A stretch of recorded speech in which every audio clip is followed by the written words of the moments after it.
Magandang gabi po sa lahat, mga kapatid. Magandang gabi. Salamat sa pagkakataon ito. Ang sabi ng awitin ay big things. Pagkakataon na may mga pagkakataon na sa sobrang dami ng problema, nalimutan natin ang pasalamat. Yan. Marami yung problema, pero sa tingin ko, mas maraming pagpapala na hindi natin nakikita lang. Kadalasan po, kung naawit si Jenny, lagi sinasabi nila na magaling, magaling. Sa totoo lang po, walang magaling. Siya ang magaling. Amen.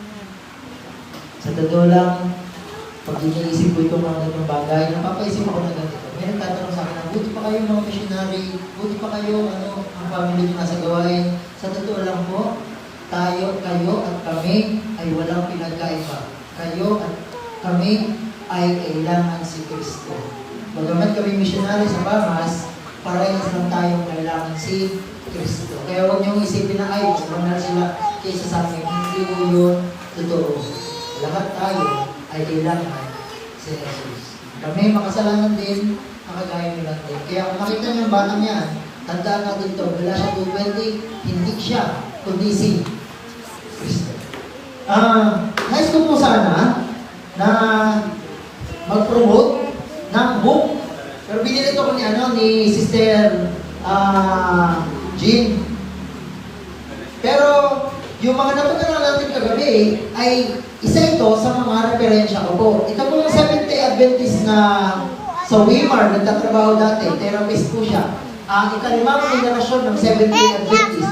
Yung lolo niya ay nakarating po ng General Conference noong 1888 po. Yung pinaka great-great-grandfather. Dito natin mas detalyadong maintindihan bakit yung Lateran ay, ano kagawin? Tumigil ng pagbuhos. At dito rin po natin maintindihan na isang paraan para bumalik yun ay tanggapin ulit. Tanggapin ang dalawa. Tanggapin na tayo ang pumigil sa huli mo lang at tanggapin na ibibigay uli yun ng Panginoon dahil sa kanyang awa. Amen? Kaya po, kung gusto niyo pong basahin yan, o kaya, hindi pwede mag-ano dito po, kung gusto niyo pong magkaroon ng ganito, magsabi lang po sa akin. Yan po. Meron po akong binibentang ganitong aklat. At ipapakilala ko po yung mga aklat pa. Glad Tidings, tungkol po yan sa Galatia. Bakit napakaganda ng aklat ng Galatia? Yan po. Sunod naman ay Wagoner of Romans. Ito, alam natin, isa po siya sa mga binigyan ng mensahe si E.J. Wagoner. Ito po, tungkol naman ito sa aklat ng Roma. Bakit ang aklat ng Roma, ang mensahe nun ay talagang ebanghelyo at yun nga ang ipapangaral natin kasama ang tatlong anghel. Ito po, meron din po dito na tungkol naman sa pananampalataya. Andun talaga ang pananampalataya. Ito po, Lessons on Faith. Ang nagsulat po ay si A.T. Jones, yung hapon, at si Wagoner. At ang last po, ay ito, Christ in His Righteousness, ang katwiran ni Kristo. Yan, napakaganda ng mga aklat. Malaki na itulong niya sa akin kung paano nakilala si Kristo at kung paano ako bumalik sa Biblia.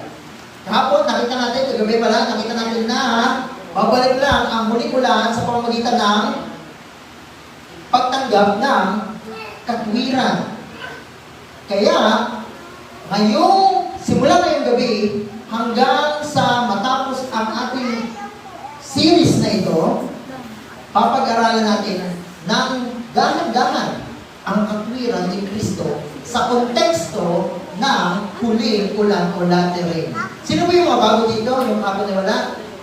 Okay, welcome po kayo.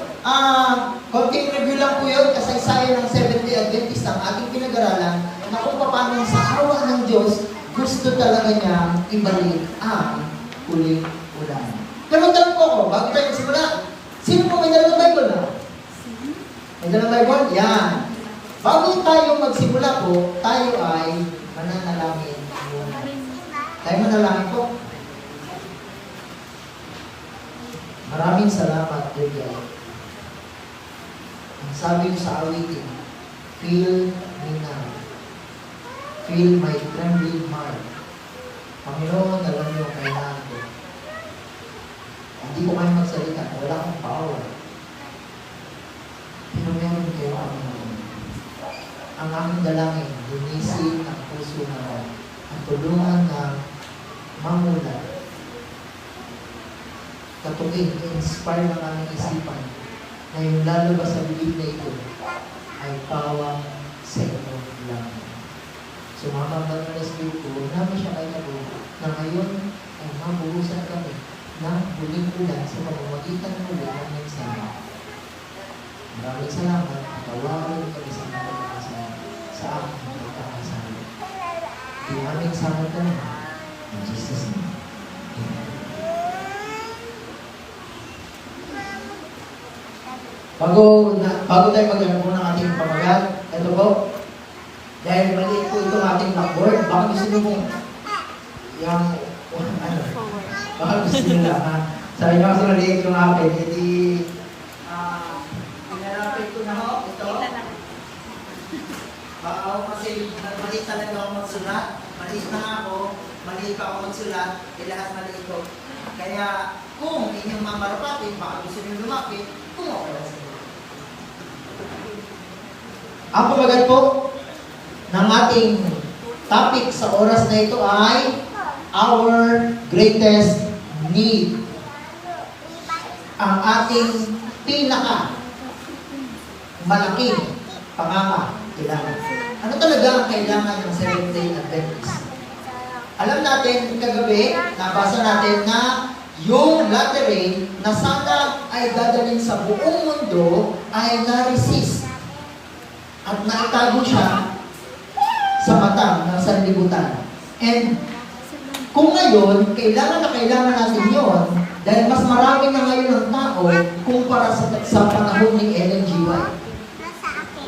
Sa tingin ko, kailangan natin malaman, first and foremost, kung ano ang ating kailangan. Hindi ko alam sa inyo po, pero sa tingin ko, ito yung kailangan ng church. Ngayon, magtatanong tayo, ano nga ba ang pinakakailangan ng isang mananampalataya o ng isang Seventh-day Adventist? Punta po tayo sa mga awit, chapter 85. Kung meron kayong Bible, punta po tayo sa awit, chapter 85. Mga awit, chapter 85. Ano ang pangangailangan talaga ng tao? Wait, baka sabihin nyo, paano natin malalaman na ito ang kailangan natin? Tingnan niyo po yung verse. Awit, chapter 85, verse 6. Hindi lang po si Brother William ang ating pababasahin maya. Kaya po, dun sa mga Bible, para po talagang maging interaction kung ating gagawin, ay ihanda niyo rin po yung mga Bibles ninyo po. Okay lang? Mag-aaral talaga tayo ngayon. Ayan. Awit 85, verse 6. Sige po. Si Brother William muna ngayon, ang ating talabasa. Mamaya na po iba. I-check muna natin para atin talagang makita kung ano yung pangangailangan. Bantayan niyo po yung Bible verse nyo na binabasa. Titingnan po natin kung ano talaga yung ating pangangailangan. And then, gawin natin ganito. Puso sa puso tayo mag-usap ngayon. Sana hindi ito theory. I pray na hindi ito maging teorya na uuwi tayo at sabihin natin, ang ganda ng message, pero wala yung kinalaman sa akin. Sana hindi. Dahil kung ganun din, sa totoo lang ko, ako ang unang magsasabi, kailangan mo na malis. Kasi wala naman pala power sa message. Kung ganun. Okay, basahin natin. 85 verse 6. Ito po pagkakasabi, hindi ba kami ay muling bubuhayin mo upang ang iyong bayan ay magalak sa iyo? Wait! Yun bang verse na yan? Sa tingin niyo ba yan? May kausap ba dyan yung nagsasalita o wala? Okay. Sino ang nagsasalita sa verse? Si David. Pero meron siyang idinamay ng mga tao. Mapapansin niyo sa verse, tama? Kami. Hindi lang siya, kundi kami. Sino yung kami? Ha? Very good, Israelites. Pero in a larger context, yung kanyang mismong bayan. Magtanong muna ako. Prayer ba yan? Hindi. Yes. Prayer. Pero ano ang prayer ni David in behalf sa ngalan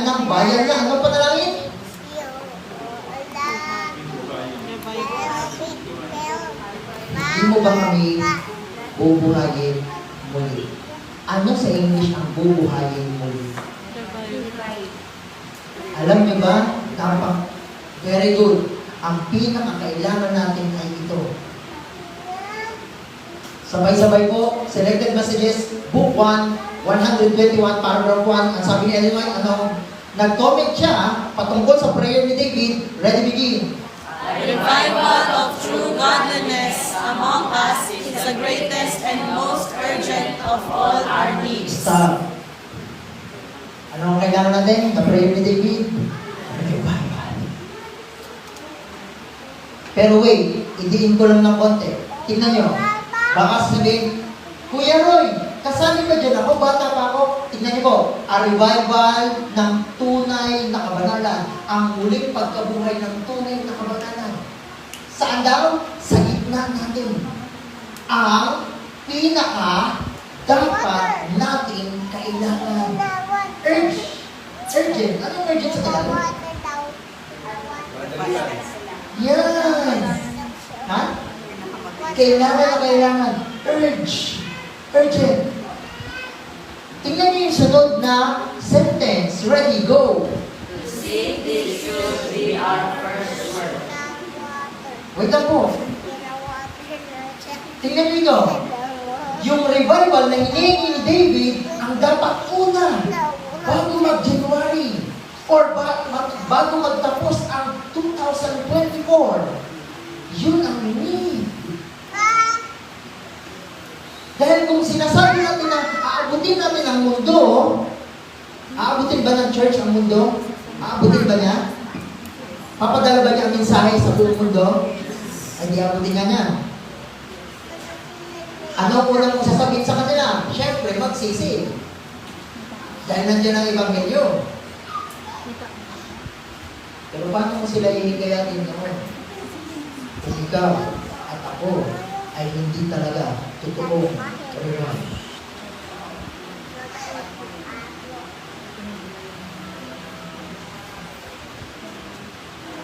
Pwede ba yun po na kayo ay pakakainin ko ng pagkain, literal po na pagkain na, okay, lapit kayo dito, pero ako hindi pa kumakain ng 3 araw, pero papakainin ko na kayo. At gano'n na ako, kain na kayo. Nanginginig na ako sa gutom, samantalang papakainin ko kayo. Sa tingin nyo, ano po din sasabihin sa akin? Ikaw ang kailangan ng pagkain. Hindi pwedeng ibang tao. Hindi pwedeng ang mundo ang una. Tayo munang dapat mabuhay muli ang spiritual. Yun ang pinakakailangan natin. Kaya sabi ni David, anong resulta daw? Pagka, sa verse na yan, pagka daw hiniling na buhayin tayo, ano daw ang mangyayari? Upang magalang. Revival is equals to joy. Ibig sabihin, ang nagpapahina sa church ay ang kakulangan ng revival. Kaya sabi ni Ellen G. White, this should be our first work. Pero, may pero po yan. Tingnan niyo to. Next sentence niya, ready, go.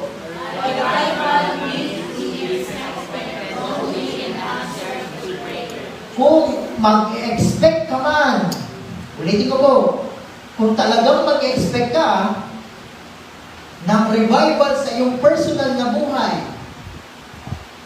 may expect mo lang yun sa isang panalangin, nasagot sa panalangin. Anong panalangin yun?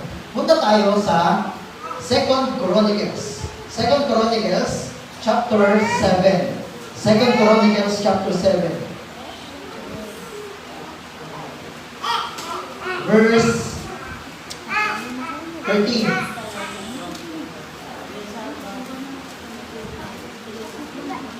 Second Chronicles chapter 7 verse 13.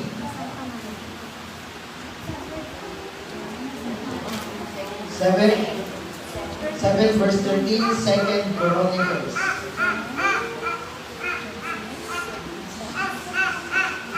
Sige po. Sa iba naman tayo, sino gusto pumasa sa iba? 2 Chronicles chapter 7, verse 13. Ito po ang sinasabi sa talatang ito. Kung aking salhan ng langit na anupat huwag magkaroon ng ulan. Stop. Anong situation? Sa binasa natin? Ang ano daw? Para hindi magkaroon ng ulan. So, anong situation? Pag walang ulan, ano nga nangyayari? Drought. Tuyo na tuyo. So, wait lang, ang context ay, kung yan ay prayer po ni Solomon nung i-dedicate ang temple niya. Pero sabi niya, kung sakaling hindi umulan, sometime nangyari na hindi umulan sa time nila. Kailan? Sa time ni Elijah. Ibig sabihin, si Solomon ay nakakita ng promise na sakali kung sakali na hindi umulan. At alam natin kung bakit hindi umulan that time kasi sa time ni Elijah ay ang sinasamba nila ay si Baal o Baal. Kung sakali, minutol ko lang muna konti ha, para makita niyo yung konteksto na kung magkaroon ng ganyan. Kasi ang sunod yan ay pestilence, may locust, tama? Verse 14. Verse 14, kung sakali daw magkaganon, ano ang dapat ipanalangin na iko-connect natin sa selected messages na ang revival ay ma-expect lang sa sagot sa panalangin. Anong panalangin? Sige? Apo? For verse 14, kung ang aking bayan na tinatawag sa pamamagitan ng aking pangalan ay magpakumbaba at dumalangin at hanapin ang aking mukha at talikuran kanilang masasamang gawa, ay masamang mga lakad, aking nang didinggin sa langit at ipatatawad ko ang kanilang kasalanan at papagaluhin ko ang kanilang lupain. Wait! Magtatanong mo ako, ano ang dapat nating ipag-pray na dapat natin ipag-pray sa kanyang verse? Ipag-pray natin na magbalik loob tayo sa Diyos. Napansin niyo bang pag ginawa natin yun, ipagpapatawad ang ating kasalanan? Pero may napansin kayo na ano ang sitwasyon ng verse 13? Ang verse 13 ay kung sakaling walang ulan. Verse 14, mananalangin na magbalik sa Diyos para mapatawad ang kasalanan. Alam niyo bang pag titignan natin yan, may connection ang kawalan ng ulan sa pagtalikod sa Diyos. May ididiin ko ito. May kinalaman talaga ang pagtigil ng huling ulan sa pagtalikod sa Diyos. At yun ay totoo na literal kay Elijah, sa time ni Elijah. Possible kaya na kung ako at kayo ay patuloy na bumabalik sa dating pagkatao, ay lalong mapatigil ang pagbuhos ng huling ulan. Hindi nyo, ito para panakot ko, pero seryoso, isipin natin muna. Posible na ang umaharang sa huling ulan ay ako. Posible na ang umaharang sa huling ulan ay ang church. Pero may solusyon eh. Ano ang solusyon? Ang unang salita ay kung, sa verse 14, tama? Ibig sabihin, ang focus ng prayer natin, Panginoon, ibalik po huling ulan sa pamamagitan ng paghikayat sa akin, bumalik sa iyo.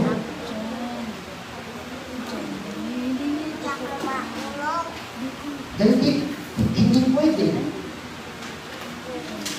na habang buhay tayo dito sa mundo. Ilang taon na mula 1844 hanggang ngayon? 180. Pagkatapos ang ating sabi ay, Jesus is coming soon, tell the world. Pero yung soon ay parang hindi na soon, kundi nagiging matagal. Kung soon yun, bakit 118 na? Eh sabi ni Jesus, dapat na bumalik ako noong 1903 pa. Tama yung karon? Ibig sabihin, ang delay ng second coming ay dahil ang huling ulan ay hindi pa naibubuhos ulit. At kaya hindi naibubuhos ay dahil tumatalikod pa at bumabalik tayo sa langit pagkatapos. Pero may solusyon. Inuuna ko lang ang problem para makita natin may solusyon ang Diyos sa bawat problem na nakita natin hapon. Pag nag-aaral ng kasaysayan, merong solusyon para ng Panginoon. Bagamat makikita natin natin mistake. Ngayon, i-check natin. Bakit mahalaga ang huling ulan? Kung nandito kayo kahapon, uunti-unti natin makikita kung ano ang huling ulan. Bakit mahalaga? Punta tayo sa James chapter 5. James chapter 5 po. Yan, dito na yung Bible. Okay na ikaw, Jacob, brother Jacob. Okay, Santiago chapter 5. Pupunta tayo doon sa Santiago. Bakit mahalaga ang huling ulan? Bakit mahalaga siya? Ang gagawin ko po, bitawan ko muna, Mike. Ang gagawin ko muna po ay, ito, nililista ko mamaya yung pag-aaral natin sa James chapter 5. James chapter 5, sino pong gusto lumasa? Nakita mo na, brother? Okay. Anong verse? Santiago 5, verse 7. Okay. Santiago 5, verse 7. Dito, wait lang ha. Dito sa verse na to, sabitan ko, makikita natin kung bakit mahalaga ang huling ulan. Pero makikita niyo yun kung pagmamasdan niyo yung verse. Tingnan niyo, sige. Maatiis nga kayo, mga kapatid, hanggang sa pagparito ng Panginoon. Narito, inaasahan ng magsasaka ang mahalagang bunga ng lupa na may pag-itiis hanggang sa tanggapin ang ulang maaga at huli. Salamat sa pagkakabasa. Malinaw ba sa inyo yung binasa? Okay. Wait lang. Sangayon sa talata, sino ang kausap ni Santiago? Ha? Sino ang kausap? Okay, mga kapatid. Tama na kagay?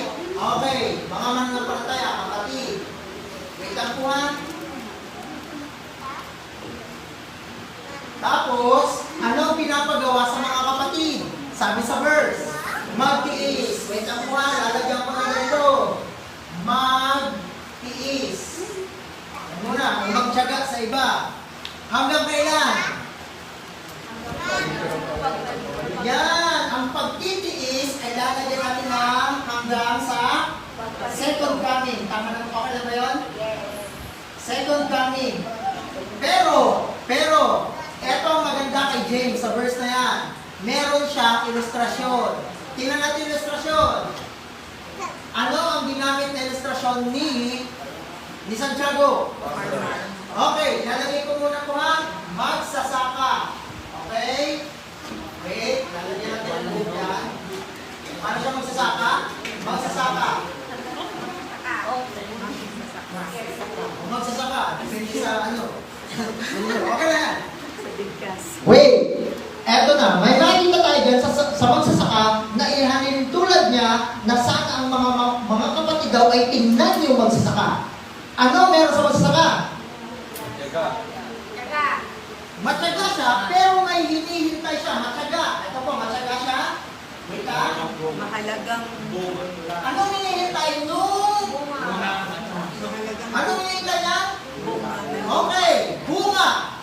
Ang hinihintay ng magsasaka ay ang isa lang namang bunga. Mahalagang bunga. Pero magtatanong po ako, paano daw yun magkakabunga? Anong paraan para magkabunga? Okay, wait. Ilalagay ko po. Ngayon, itatanong ko muna, hinihintay niya yung bunga. Saan ko pwedeng ilagay ito? Dito o doon sa dulo? Dulo. Okay, lipat natin. Wait lang po.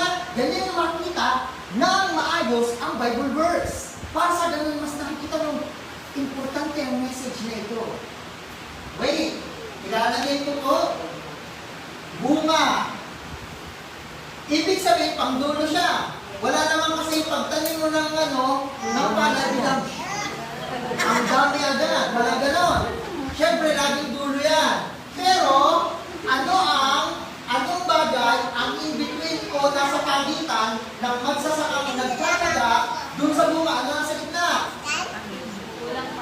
Ang hinihintay niya ay? Ha? Nagtatrabaho siya pero sa verse po, sa verse. Ano hinihintay? Okay.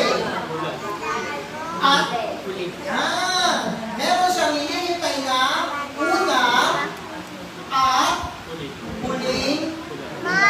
pula. Nilagay ko po yan sa gitna para makita na ang focus dapat ng church ay kagaya lang ng sa magsasaka na hindi yung bunga ang inaabangan dahil natural yun, kundi magaling kayo Bible student. Okay.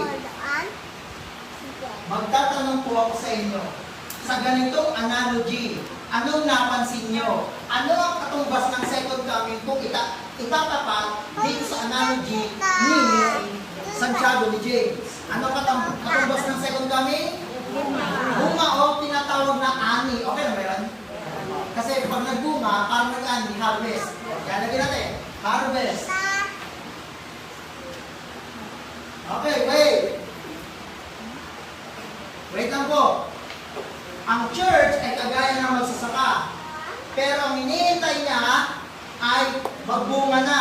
Dito naman na dapat pagtsagaan niya ay hanggang dulo, second coming. Ang magtis. Hanggang dulo. Pero mangyayaring magkakaroon ng bunga kung may latter rain o early rain. Dalawa.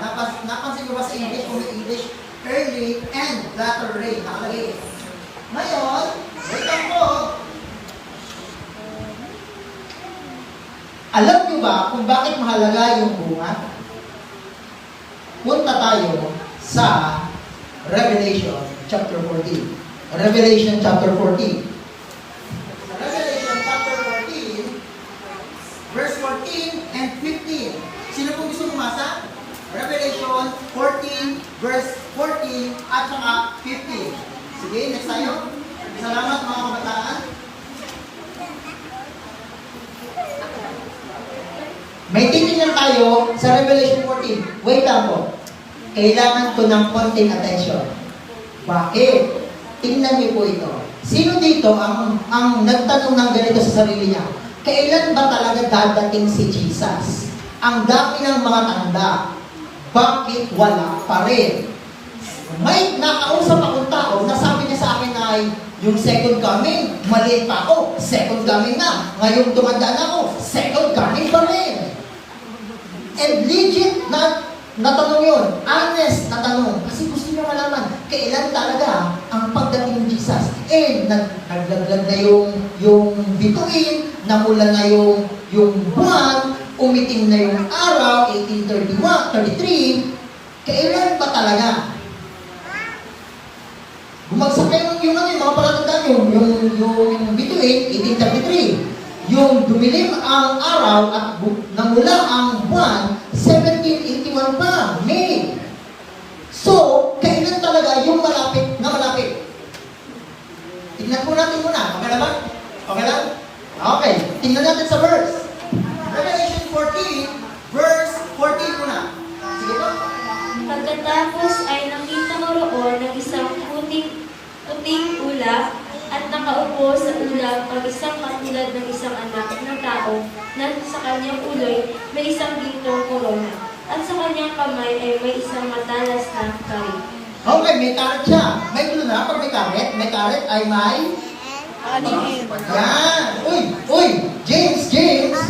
May aanihin. Verse 15. Sa verse 15, ganito gagawin nyo. Pakinggan nyo mabuti ang sasabihin ng mag-aani. Verse 15. Lumabas ang isang pang-anghel mula sa templo na sumisigaw ng may malakas na tinig doon sa nakaupo sa ulap. Ihulog mo ang iyong karit at lumapas ka, sapagkat dumating na ang oras ng paggapas at linog na ang aanihin sa lupa. Question, kailan daw aanihin nung mag-aani na may karet sa verse 14? Kapag magtatanong muna ako sa verse 14, kung babalik kayo, anong itsura ng nag-aani? Nasa ulap. Anong event yan? Okay, pero magtatanong muna ako. Ayon sa verse 15 naman, kailan daw yung harvest? Sabihin ko po sa inyo kung kailan dadating si Jesus. Dito tayo sa inyo. Eto po, dadating si Jesus kung kailan? Hindi natin kailangan ay, ito, palatandaan, dadating si Jesus magsandilo. Natural lang yan. Pero, ang hinihintay talaga ng tagapagligtas ay kung hinog na ang... Pero wait, mapapahinog na yun sa pamamagitan ng... Ibig sabihin, kailangan talaga natin ay... ang huling ulan. Dahil kapag ang huling ulan, hindi natin ito kailang paghirapan. Meron ba dito sa inyo magsasaka, pagtanim niya, ginagito niya, magbunga, magbunga, magbunga. Ganun ba? Wala! Kahit ano, kahit po kayo umihi pa dyan, hindi yan tutubo. Pero, may isang nagpapatubo doon, at yun ay ang huling ulan. Ang nagpapatubo po ay huling ulan. Wait, ano na? Kailan dadating si Jesus? Pag hinog na, ay malayo pa. Hindi po. Kasi kung malayo na agad nung kagabi, nakita natin gusto na ibuhos ni Jesus. Eh di sabihin, sa time na yan and why, gusto na niyang pahinugin ang bunga. Question, ano yung ihinog na bunga? Galatia chapter 5. Bunga o prutas sa iba ano. Galatia chapter 5, verse 22. At least makikita natin lahat yung picture. 5, verse 22. Wait lang po ha. At least makikita natin kung ano talaga itsura. Wait, kuya, lumalakas ba ang loob nyo na nakikita natin? Lumalakas kasi siya dahil nakikita natin hindi malayo ang ikalawang pagparito. Dahil isa na lang ang kondisyon, paghinog ang bunga. Dahil sabi ng anghel, gumapas ka na sapagkat panahon na ng pagkapas dahil hinog na. Ganun lang kasi si Jesus nito. Verse 22. Ano yung bunga? Teka lang po ha. Ikaw yung mabasa? Okay, mabasa. Okay.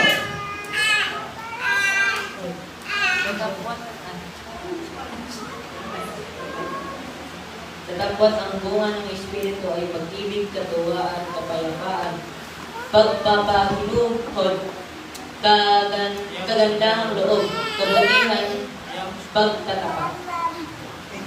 Anong bunga raw yun? Bunga ng Espiritu. Pero ano yung mga bunga ng Espiritu? At madami pa. Wait lang po, magtatanong ako. Anong bunga yan? Tama po. Pero ano yan kung titignan natin may ano ang pag-ibig? Ano ang pagpapahinuhod? Ano yan? Very good. Ugali. Ibig sabihin, eto na po, ilagay na natin, ang hinihintay dapat ng church ay ang paghinog ng Espiritu, ng bunga ng Espiritu sa akin, sa inyo. Wait na po. Yun ang totoo, kapatid. Ang hinihintay lang ng church ay hindi yung persecution. Minsan nakabukas tayo doon. Walang masama. Dahil dadating talagang persecution. Pero alam niyo ba na hindi na dapat natin pagtuunan ng diin. Ang pagtuunan ay ang paghinog ng ugali, ng banal na Espiritu na mapunta sa atin.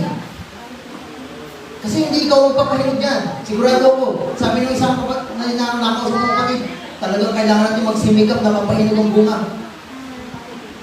Kailan pa nagkaroon ng kapangyarihan ako magpahinog ng bunga sa literal? Wala. Pwede i-cultivate yun, pero hindi ikaw nagpapahinog. Ang Diyos pa rin. Pero, yun ang hinihintay. Pero mangyayari lang po yun, ayon sa analogy ni James, kung hihintay nyo, hulit na. Kaya sabi ni Ellen G. White, ay ganito. Wait ako. Sabi ni Ellen G. White, ready? Christ of the Present, page 69. Eto po ang hinihintay talaga ni Jesus. Wait, si Jesus ang naghihintay na. Ready, go! Christ is waiting with longing desire for the manifestation of Himself in His church. Wait! Ang hinihintay ni Jesus ay siya ay makita na yung ugali niya ay makita na sa kanyang bayan. Yun ang hinihintay dahil ang tunay na magsasaka ay si Jesus Christ. Wait lang po, itindi ko lang. Alam mo yung longing desire? Ano yung longing desire? Nananabik si Jesus. Nananabik pinanggabig si Jesus na ang talagang alam niyo, minsan, may mga pagkakataon na pinaghandaan natin ay persecution at sandilo. Pero si Jesus ay kabaligtaran. Si Jesus ang hinihintay ay paghinog ng bunga. Walang masamang mag-ano po sa persecution na talagang pag-aaralan yan. Time of trouble, hindi mo yan masama. Pero yung mawala ka na sa dapat mong hinihintay. Bakit daw? Wait lang po. Ito yung sunod na sinabi ni Ellen G. White. Bagalan lang natin ang basa. Ready, begin. When the character of Christ shall be perfectly reproduced in His people, then He will come to claim them as His own. Kapag ang ugali ni Jesus ay perpekto na ibigay. Ulitin mo po. Perpekto na isalin. Hindi ikaw tatrabaho niyan. Ulitin mo kasi gagawin mo yan. Legalista. Ay, magtatrabaho ko pala. Hindi. Malinaw ang salita. Kapag ang ugali ni Kristo ay perpekto na isalin. Hindi ikaw gagawa yan. Perpekto na isalin ay ibinigay sa'yo. Kaya ang word ay reproduce. Kasi kung ikaw, kaya mo ba maging perfecto? Hindi ko makaya. Pero, kaya niya. Dahil, sabi niya, kapag ang ugali ni Kristo ay perfectong na isalin sa kanyang bayan, ano ang sunod na mangyayari? Then, He will Come and claim. Bible ang ating ginamit ko, bago yan. Ito muna. Ayaw ng ibang maniwala sa ganito, pero yun ito. Ang hinihintay ni Jesus, mahinog yung kanyang perpektong buhay sa iyo at sa akin. Pero hindi ko gagawa siya. Paano? Sa pamamagitan ng una at huling ulan. Ngayon, tingnan natin. Bakit ko mahalaga ang una, huling ulan? Tingnan natin. Ito po. Ngayong gabi, ang unang ebidensya natin para malaman ano ang huling ulan. Bukas, yung sunod na paglalarawan, ano yung huling ulan. Ngayon, tingnan muna natin. Isaiah chapter 44. Isaiah chapter 44. Wait lang po, babalikan ko lang po ito. Babalikan ko lang. Hindi pala pwede na hindi dumating si Jesus nang hindi hinog ang bunga. Kaya gano'n na lang si Ellen G. White kagabi na nagsasabing magpatawaran, huwag nang debate, magpatawaran, magkaisa. Kasi yun ang panalangin ni Jesus sa Juan 17 na magkaroon ng pagkakaisa. Pagkakaisa ka naman kung papatawaran. Magkakaisa lang naman talaga kung mamahalan. Pero hindi mo kaya yun sa sarili mo. Kaya nga sabi ni Jesus, kailangan ko na ibigay ang aking ugali sa inyo para ma-perfecto na kayo. Pero paano? Huling ulan. I-check natin kung anong huling ulan. Isaiah 44 verse 3. Isaiah 44 verse 3.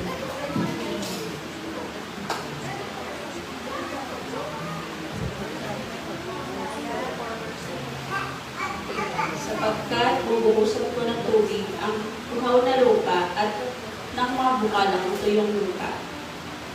Aking ibubuhos ang aking espiritu sa lahi mo at ang aking pagpapala sa mga anak mo. Maganda yung boses niyo po. Maganda yan. Okay. Dito po papasok ito. May mapapansin kayo na pwede natin hatiin sa dalawa ang Isaiah 43 verse 3. Ang una ay ang unang sentence. Ang unang sentence ay ibubuhos ng Diyos ang tubig. Okay. Ito po ha. Diyos ang nagsasalita dyan. Ilalagay mo na. Diyos. Lalagyan natin ngayon ng parallel. Tingnan niyo po. Ang Diyos ay magbubuhos ng water. Tama? Ang water ba at latrine? Pares lang. Wait. Baka nagkakagulo tayo. Ang latrine ba at water ay isa lang? Parang indication. Ang latrine ba at water? Ulit ko. Ang huling ulan at ang tubig, iisa lang yan? Sure?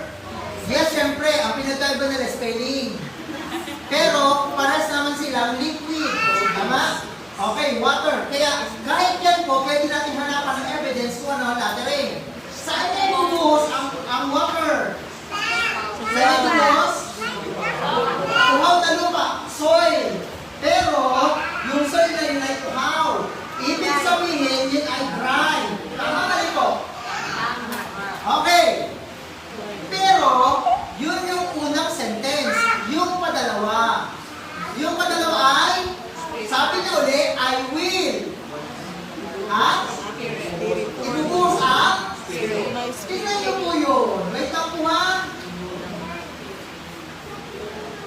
Tapos, saan naman ito ibubuhos ang Espiritu?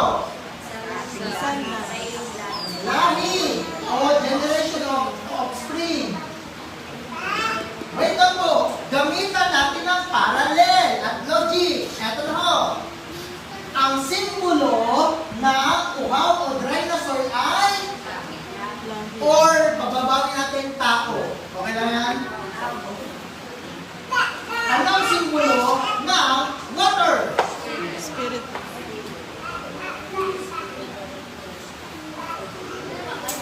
Wait, dito na papasok ito.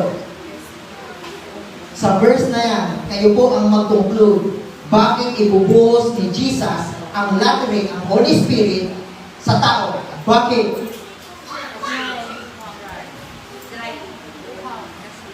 Very good. Ilagay natin sa personal. Kaya ka bibigyan ng Panginoon dahil try ka. Try ako. Sabi ni Ellen G. White, ready, begin.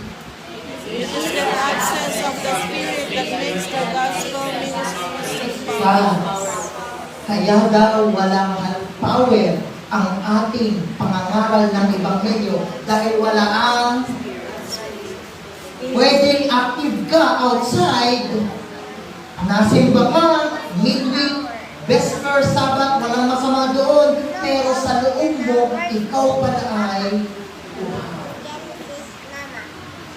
yung mga yung mga Sunday keeper, yung kang dapat bigyan ng Bible study, what if ikaw walang kailangan?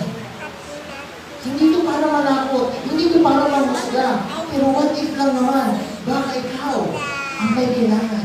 Kasi sabi niya, babasahin ko na po, learning, talent, eloquence, galing sa magsasalita, very natural or acquired endowment may be possessed. Masama mo magkaroon ng gano'n? Yung marunong ka talaga ng Bible study, masama? Hindi! Pero, but without the presence of the water, the Holy Spirit, no heart will be touched, no sinner will be won.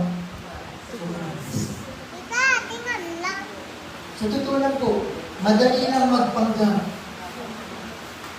Kaya ko. Seryoso, kahit ako. Hindi ko nagpunta dito para kayo na bigyan ng message. Nagpunta ako dito para bigyan ng sarili ko. Dahil kailangan ko ang message. Hindi ko alam sa inyo po, pero hindi tayo makapangyarihan kung wala ang ikatlong persona. Babanggitin ko na, kaya ang ikatlong persona ng Diyos.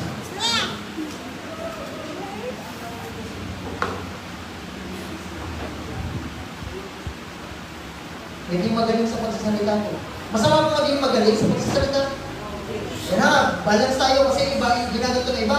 Ang galing mo masasalita, wala ka namang magputik ugal, hindi wala din. Para na siya kailangan mo. Hindi dapat i-balance ka. Kasi, ano yung masasabihin mo sa iba? Kung wala ka namang mensahe. Wala akong masamang maging puti. Sabi na iba, hindi yung sermon, yung buhay mo na lang, kasama yun. Pero tingnan niyo si Jesus. Si Jesus ay may message at may tamang pamumuhay. Balance si Jesus. Huwag magiging balance. Pero ito sa iyo, hindi na kayo mag-sermon, hindi na kayo mag-sermon, huwag po, huwag. Huwag mo i-balance. I-balance. Tama? Okay na yun. Ngayon, yan ang dahilan bakit kailangan natin ng Holy Spirit at yan ang dahilan ng ating message. Ang great need natin ay Holy Spirit. Dahil kahit na nandito yung ating mga magagaling na media, kung ang Holy Spirit ay wala doon sa video, hindi siya ang power doon. Baliwala yan. Alam niyo kung bakit po? Tingnan niyo to. Sino dito may tricycle? May tricycle? Ang kotse siguro sa inyo. At tricycle lang. Alam ko mayaman ng family ba? Okay. Plano. Ha? Aeroplano. Ayan. Hey. Pwede bang tumakbo ang motor, lalo ang kanyang kadena, nang walang grasa, used oil, o oil dun sa kanyang kadena? Pwede ba? Pwede na ba kung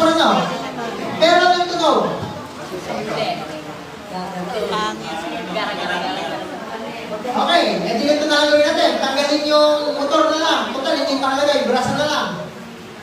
Hindi!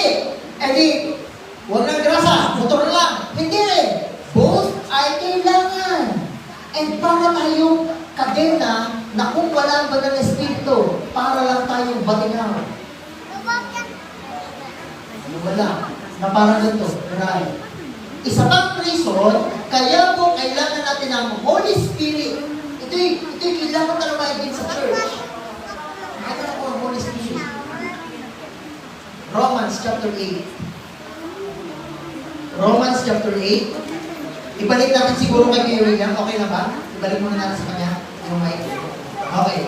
Nasaan yung mic? Wala. Okay. Romans chapter 8 muna. Salamat. Romans chapter 8. Siya muna mabasa ngayon. Romans chapter 8 verse 9. Tingnan niyo po ito. Romans chapter 8 verse 9 muna. Okay, ganito po yung pagkakasabi. Chapter 8, verse 9. Subalit, mag-ingat kayo. Romans 8. Ay, kulit ko na pala ito. Sorry. Romans 8 verse 9. Romans 8, verse 9. Ngunit kayo'y wala sa laman, kundi nasa Espiritu. Yamang nanatili sa inyo ang Espiritu ng Diyos, subalit kung ang sino may walang Espiritu ni Kristo, siya'y hindi sa Kanya. Question, ang verse 9, ano ang pinag-uusapan? Holy Spirit, tama? Pero saan daw pupunta ang Holy Spirit? Saan daw pupunta siya? Magdidwell, maninirahan. Verse 10. Verse 10, at kung si Kristo ay nasa inyo, ang katawan ay patay dahil sa kasalanan, ngunit ang Espiritu ay buhay dahil sa katwiran. Verse 9. Verse 10 pala. Verse 10, yung binasa, tama? Sa verse 9, ang pinag-usapan, Holy Spirit na tumitira sa'yo. Verse 10, ano naman pinag-usapan? Jesus. Wait lang po. Pansinin niyo po ito. Sa verse 9, ang Espiritu ay titira sa'yo, Holy Spirit. Pero sa verse 10, ano ang pinag-uusapan? Si Jesus ay titira sa'yo. Question, nasaan muna si Jesus? Nasaan siya ngayon? Nasaan si Jesus? Sorry sa lahat. Okay, nasa sanctuary sa langit. Pero sino ang iniwan ni Jesus dito? Mapapansin nyo sa verse 9 na ang Holy Spirit ay titira sa atin. Pero sa verse 10, pag tumira ang Holy Spirit sa atin, parang si Jesus din ang... Pagkaman nandun si Jesus, literally, hindi makakatira dito. Pero dahil sa Holy Spirit, yung kanyang buhay ay maililipat sa atin, kaya mag-perfect yung character sa atin. Hindi ikaw, kundi ang Holy Spirit ang gagawa. Kaya kailangan mo na let rain. Pero mapapansin niyo po ito ganito. Ibig sabihin, kaya kailangan mo ng Holy Spirit dahil para ma-perfect yung character ni Jesus in you, kailangan mo ang banal na Espiritu para pag tumira ang banal na Espiritu, parang si Kristo ang nasa iyo. At ano po, kayo nito, ano nga ang ating pinsong? Di ba, feel me now? Alam niyo ba, pag binaybay niyo yun, pag ang pinag-usapan yung feel me now ng Holy Spirit, pero anong sabi ng awitin?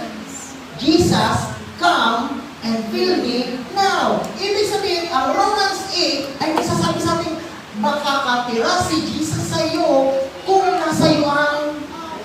At kung nasa iyo ang banal na Espiritu, nasa iyo ang ugali ni Kristo. At kapag nasa iyo ang ugali ni Kristo, mahihinog ang bunga. At kapag nahinog ang bunga,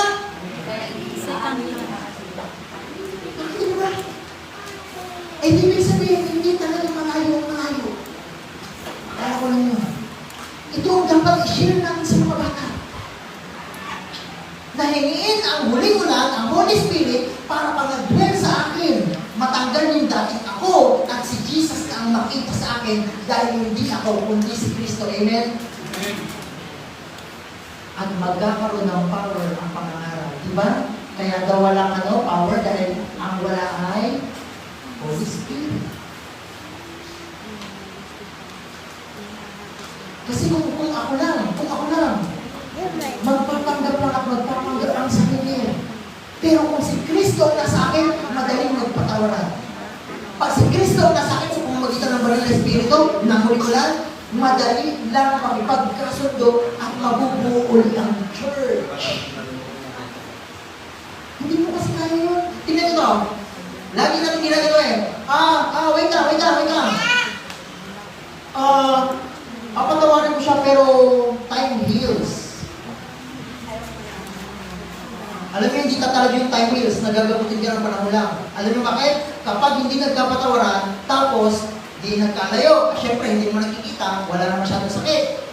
Eh yung nanlokong boyfriend mo dati, nagkita ulit kayo, ay 6. Kasi nandun pa yung galit, yung pait. Kailangan matanggal yun, pero matatanggal yun kung ang Holy Spirit ay mag-dwell sa'yo, dahil ang mag-dwell sa'yo ay character ni Jesus na ika-perfect ka. Kaya 144,000, wala talagang kasalanan, hindi dahil sa sarili nila, kundi dahil sa Holy Spirit na nag-dwell sa kanila nung hiningin ang huling ulan. Ngayon, paano yung mangyayari? Tingnan niyo po ito. Revelation chapter 10. Revelation chapter 10, verse 7. Revelation chapter 10, verse 7. Balik tayo sa iba, ulit. Ipasa natin muli ang mic sa iba. Tingnan niyo po, dito na tayo kunti-kunti magtatapos. Sana mapakinggan ang bawat isa. Kasi ang galit at puot na nasa puso ay hindi matatanggal ng sarili mo lang. Kailangan mo si Jesus. Kailangan mo ang ikatlong persona. Dahil kapag nag-dwell siya, Revelation 10 verse 7. Kundi sa mga araw ng tinig na ikapitong anghel, pagkamalapit ng siya'y humiling, kung magkagayoy ganap ng huwaga ng Diyos, ayon sa mabubuting balita ng kaniyang sinalaysay sa kaniyang mga alipin na mga propeta. Okay, hindi na lang magkakabasa pa. Okay, ito po. Ano ang hinihintay ng talata na matapos na o maganap na? Sa verse 9, anong hinihintay? Sakay sa verse, hindi ko lalagay dito. Para tingnan sa Bible. Anong hinihintay po? Sakay sa verse. Sa verse 7, ano ang hinihintay na maganap na o matapos na? Diba? Ano ang hinihintay na matapos? Hiwaga ng Diyos. Teka po ha, TikTok natin yan. Hiwaga, sa ibang salin yan, yan ay misteryo ng Diyos. Kasi ang hiwaga ng misteryo, isa lang mo yan. Mystery of God's salvation. Wait lang po. Anong panahon hinihintay matapos ang hiwaga na ito? Anong panahon daw? Sa kayo sa verse 11? Kailan? Sa araw na, sa mga araw na, okay, hipan ang ikapitong trompeta. Tama? O baka ka, sa iba. Pero magtanong tayo, matatapos ang misteryo ng Diyos kung sa panahon ng ikapitong anghel na may ikapitong trompeta. Ang tanong ay kailan yun? Wait lang po, sobrang dali lang siya.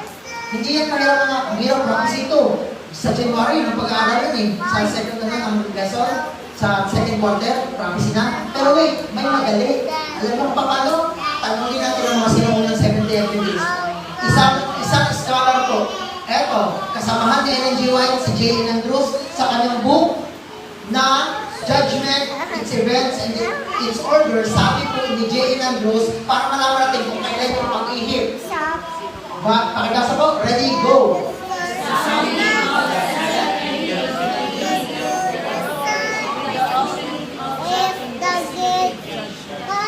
Kailan daw po magsisimula ang pag-ihip ng 7 angel?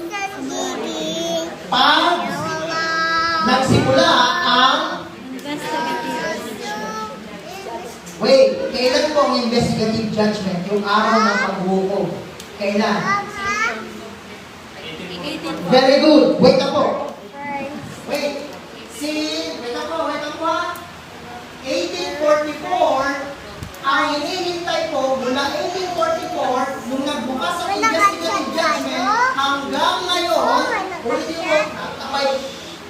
mula 1844 hanggang today, ang hinihintay lang ay mystery ng Diyos o hiwaga ng Diyos na matapos na. Ang tanong, ano ang hiwaga ng Diyos? Colossus 1:27.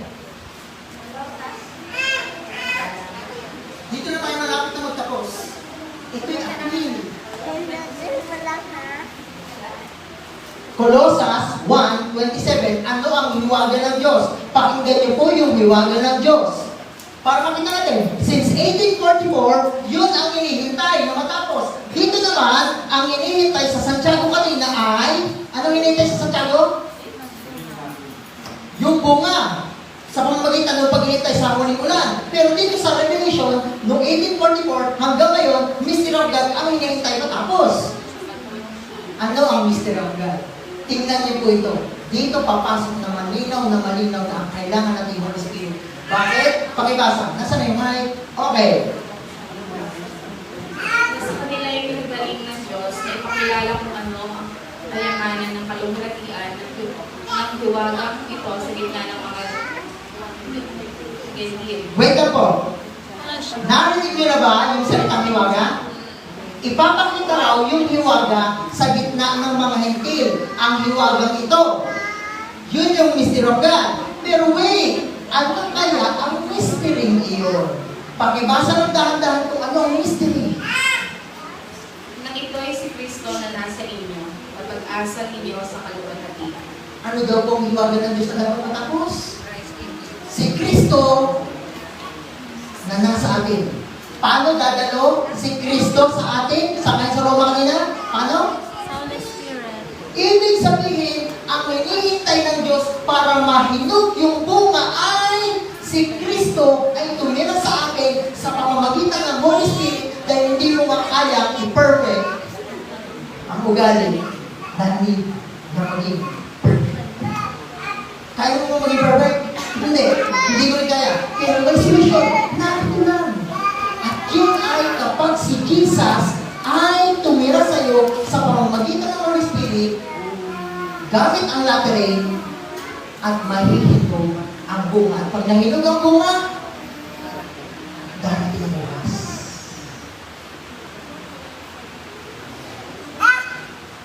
Hindi ko alam kung ano naisip niyo po.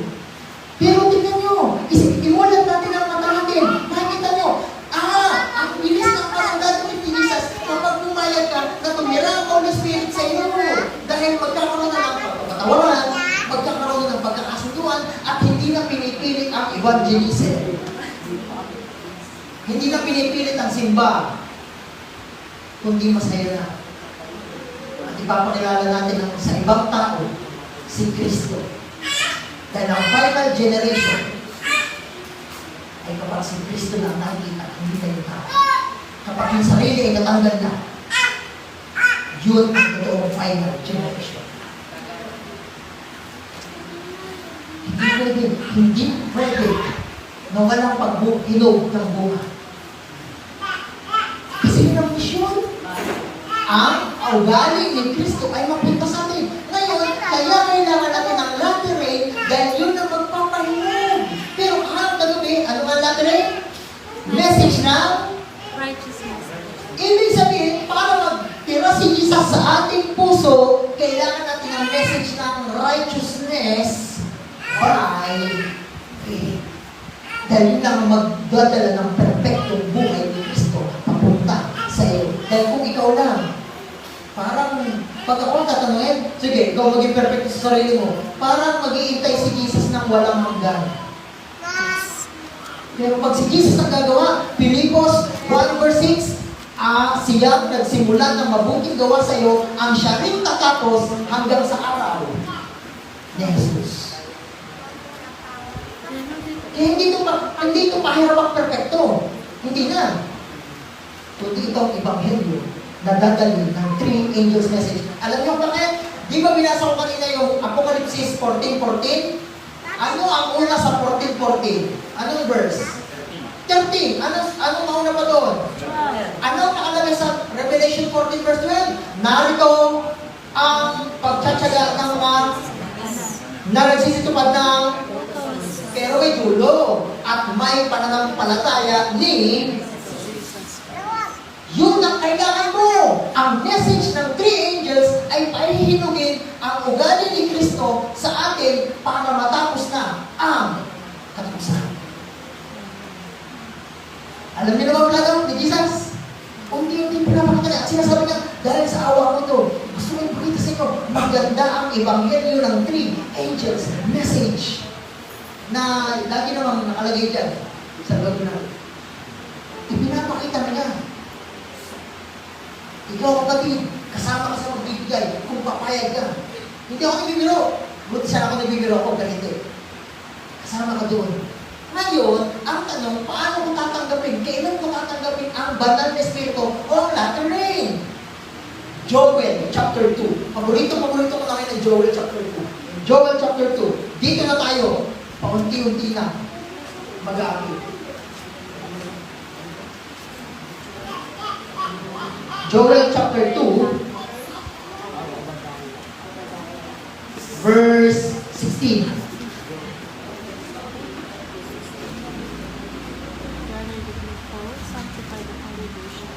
Joel chapter 2, verse 16. Sino po ang magbabasa na? Kasi may mic. Nagtago yung mic. Okay lang, sister, ikaw na lang. Kasi marami ang babasahin sa Joel chapter 2. Tapos gamitan ko ng sulat na Ellen G. White. Teka lang, pagkatapos mo ng Joel chapter 2, meron bang gusto bumasa ng Hebreo-Gis? Hebreo-Gis. Meron? Isasabay natin yan po para makita nyo bakit kailangan ito. Joel chapter 2, verse 16 muna po. Tipunin ninyo ang bayan, pakabalunin ang kapulungan, tipunin ang matatanda, tipunin ang mga bata, at ang mga sanggol na masusunod, lumabas ang bagong kasal na lalaki sa kanyang singil. Wait! Sorry. Sorry. At ang bagong kasal na babae sa kanyang singil. Wait! Sino ang kausap ni Joel dyan? Wait lang, anong mga klaseng tao pala? Sorry. Anong klaseng tao?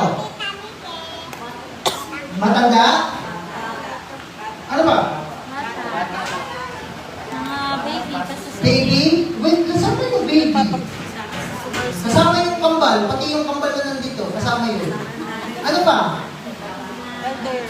Okay, pagka nakarinig kayo ng mga words sa babae, matanda, bata, anak ng pinasususo, babae, lalaki, anong unit ng society ang naririnig nyo?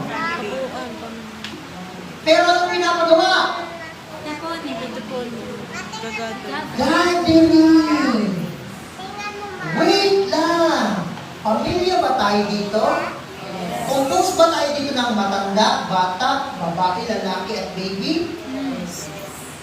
Tinatawagan tayo dyan, pero merong dahilan. Magtatanong ako ulit, kailan ibubuhos ang Holy Spirit? Kahit kailan, since 1844. Pero, anong specific? Ito ang specific. Verse 28.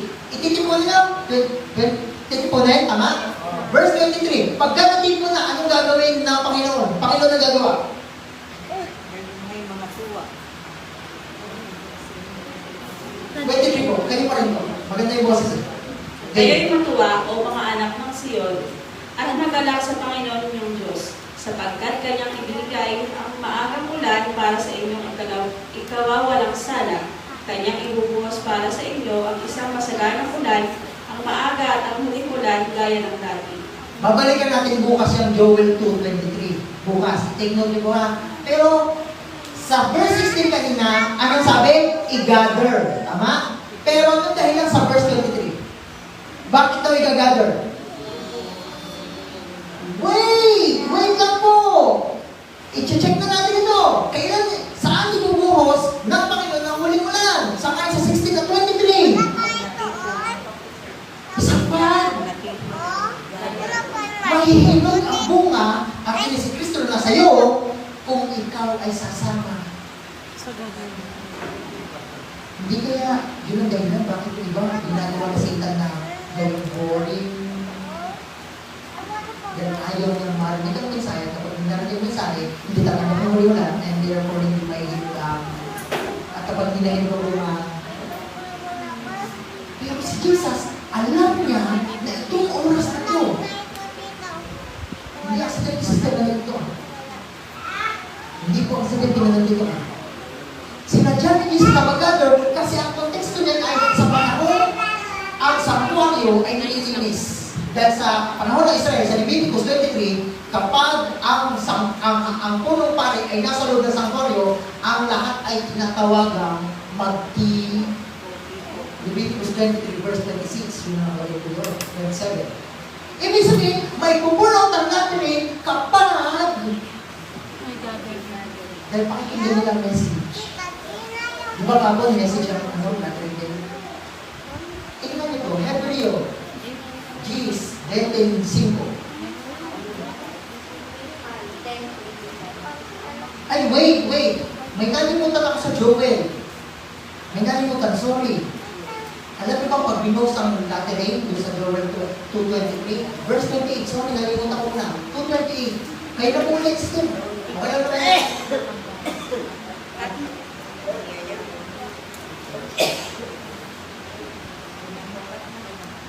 Meron na?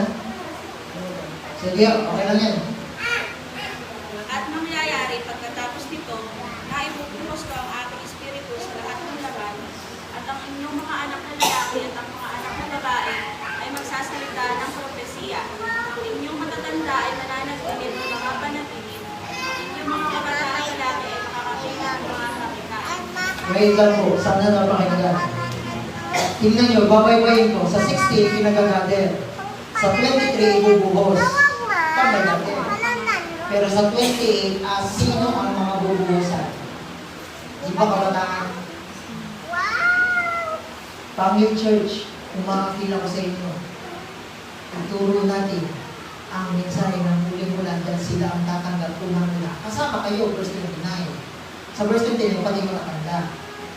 Pero ang unang target ng huling bulan ay alam na kung sino ang kabataan. Bakit ang kabataan? Sila ang papalit kasi na generation. Kaya ang sabi ng Hebreo 10, 28, 25, ay ganito. Sige po, sino may magano? Go! Wala naman. Oh, sino? Okay. Na huwag nating pabayaan ang ating pagkakatipon na gaya ng ugali sa iba, kundi mangangaralan sa isa't isa, at lalo na kung inyo namamalas ng malalapit na ang araw. Kita niyo po, ang sabi ng Hebreo, huwag natin kalimutan ang pagtitipon. Nakakaligtas ba pag nagtipon ka? Maliligtas ka ba na? Siyempre hindi. Hindi ka niya maliligtas. Si Kristo maliligtas sa'yo. Yung pagtitipon ay paraan lang para mapakinggan mo ang kaligtasan. Hindi na kaligtasan na ang pagtitipon. Pero, sa pagtitipon, sabi ni Joel kanina, ibubuhos na niya. Pero, sabi din ni Pablo, huwag natin kalimutan ang pagtitipon, lalo na kung malapit na ang hindi aksidente. Hindi aksidente ito ang ating pinag-uusapan ngayon. Kinakatunayan ng Panginoon. Ibig sabihin, si Jesus ay dadalo sa loob. Alam niyo ba na nung si Wagner at si Jones ay nag-share, ang sabi ni Ellen G. White, hindi ko na nailagay kahapon, si Jesus ay pumapasok kasama ang Holy Angels para sa mensahe niya. Possible na nandito ang Holy Angels. Saan bang kuwasa? Malakay 3:17. Ang sabi doon ay, papakinggan ko kung anong pinag-uusapan nila. At ang aklat ng alaala ay susulat ko kung anong pinag-uusapan nila.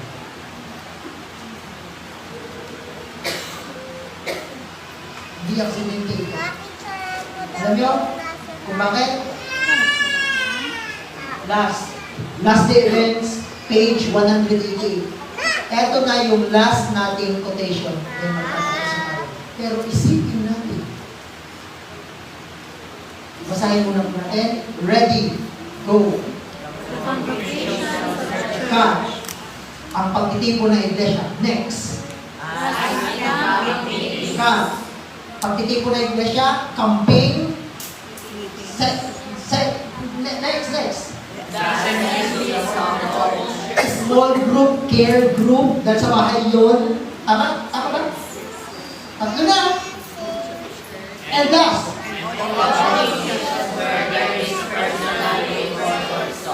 kapag ikaw ay mag-isa lang pag-one-on-one sa kausap mo na pinag-aaralan niyo si Kristo at ang kanyang katwiran, ay hanggang ready, go!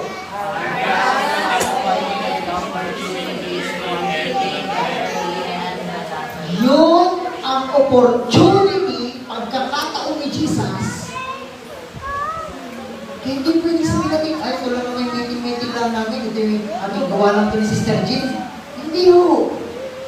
Hindi rin ako may gawa nito. Yun pala ay opportunity ni Jesus. Ito may camping, ito may pagtitipon sa iglesia ng midweek, ito man ay Sabbath school, ito man ay small group. Lahat yun ay pagkakataon ni Jesus para ibigay na ang una, ang huli. Hindi aksidente na bago magtapos sa taon, ay, pagkakigat. Sana, nakita natin, ano hinihintay? Paghinog ng bunga. Mangyayari lang yun sa mga na huling ulan. Pero pag naghinog ng bunga, mangyayari din yun kung si Kristo ay tingnan sa atin sa pamamagitan ng Espiritu Santo. Bakit? Dahil ako dry. Pero may solusyon. Hindi siya nagagalit sa iyo. Akala natin pagka nakita natin makasalanan tayo, galit ang Panginoon sa atin. Hindi yun totoo. Galit siya sa kasalanan, pero hindi sa iyo. Bumalik ka sa Kanya kung anong iyong kalagayan. Come to Jesus. Just